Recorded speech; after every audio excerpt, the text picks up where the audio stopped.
ہے سب سے جدا آپ کی شان خدیجہ، شان خدیجہ ہے آپ محمد کی دل و جان خدیجہ۔ یہ نبی کی بیوی ہونا بھی تو کوئی چھوٹی ذمہ داری تو نہیں ہے۔ اعوذ باللہ من الشیطان الرجیم، بسم اللہ الرحمن الرحیم۔ واقعی ایک بہت بڑا عہدہ اور بہت بڑا مقام ہے، اور اسی اعتبار سے اس کے نبھانے کے لیے بھی بڑے مراحل اور تقاضے ہیں بے شک۔ اور قرآن کریم میں جس انداز سے اللہ سبحانہ وتعالیٰ نے سورہ مبارکہ تحریم کی آخری آیات میں ذکر فرمایا ہے کہ دیکھو کہ کچھ ایسی ہستیاں گزری کہ جو اس عہدے کو نہیں نبھا سکیں، جو کہ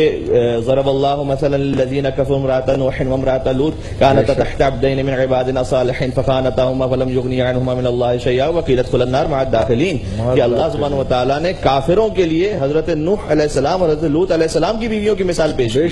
شک، نوح کی بیوی ہے، اولو العزم نبی ہے، لوط علیہ السلام اتنے بڑے نبی ہیں، ان کی بیوی ہے، لیکن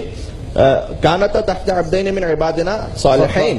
یہ بھی وضاحت کر دی قرآن نے کہ وہ ہمارے صالح نیک بندوں کی بیویاں تھیں، لیکن فخانتاہما، انہوں نے نبی کے مشن کے ساتھ خیانت کر لی، تو فلم یغنی عنہما من اللہ شیئا، تو ان کا نبی کی بیوی ہونا انہیں اللہ کے نزدیک بچانے والا نہیں سکا۔ وقیل ادخلا النار مع الداخلین، ان سے کہا جائے گا کہ جاؤ جہنم میں داخل ہونے کے ساتھ تم بھی داخل ہو جاؤ۔ غور سے سنو میری بہنوں یہ بات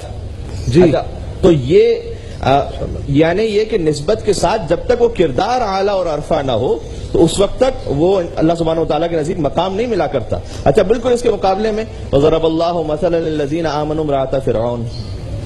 کافروں کے لیے حضرت نوح علیہ السلام کی بیوی مثال اور مومنوں کے لیے فرعون کی زوجہ مثال، بے شک حضرت آسیہ سلام اللہ علیہ۔ اور پھر ان کے بارے میں اللہ سبحانہ وتعالیٰ نے آگے فرمایا قالت رب ابن لی عندک بیتا فی الجنہ ونجنی من فرعون وعملہ ونجنی من القوم الصالحین من القوم الظالمین، کہ پروردگار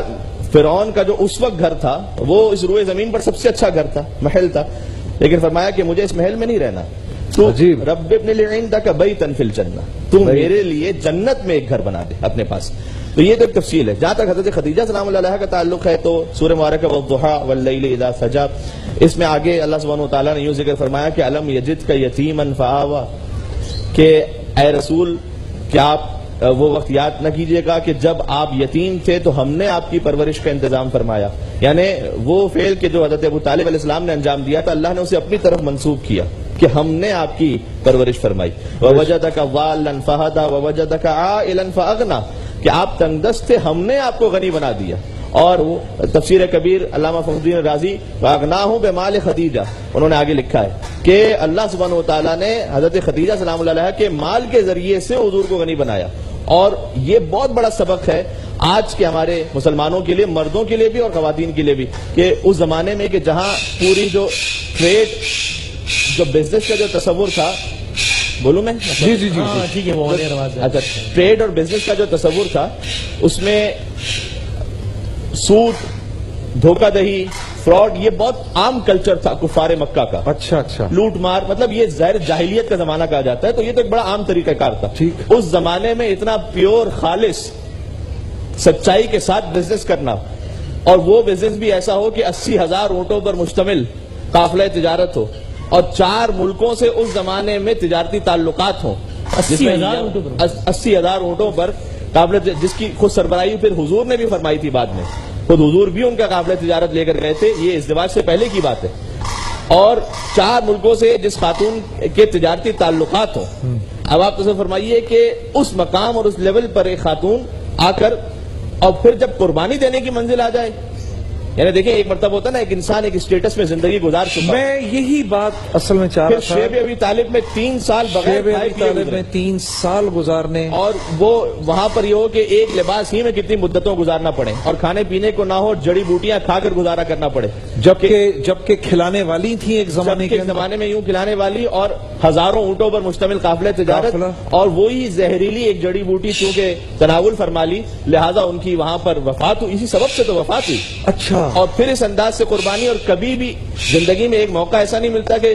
نعوذ باللہ من ذالک تانے کے طور پر کہہ دیا ہو اپنے شوہر سے کہ بھائی آپ کی بہت آپ نے یہ اور اس میں حضور نے کوئی اور دوسرا ازدواج نہیں فرمایا، تنہا خاتون تھی، یعنی اس وقت حضور کی زوجیت میں تنہا خاتون تھی، ام المومنین حضرت خدیجہ سلام اللہ علیہ، اور وہ واقعاً اس وقت جو غم گسار تھی اور پھر جب حضور کو ہجرت فرمانا پڑی، ظاہر ہے کہ چونکہ دو سہارے حضرت ابو طالب علیہ السلام، حضرت خدیجہ السلام علیہ رخصت ہو گئے دنیا سے، تو پھر ہجرت فرمانا پڑی. اور اس اعتبار سے کہ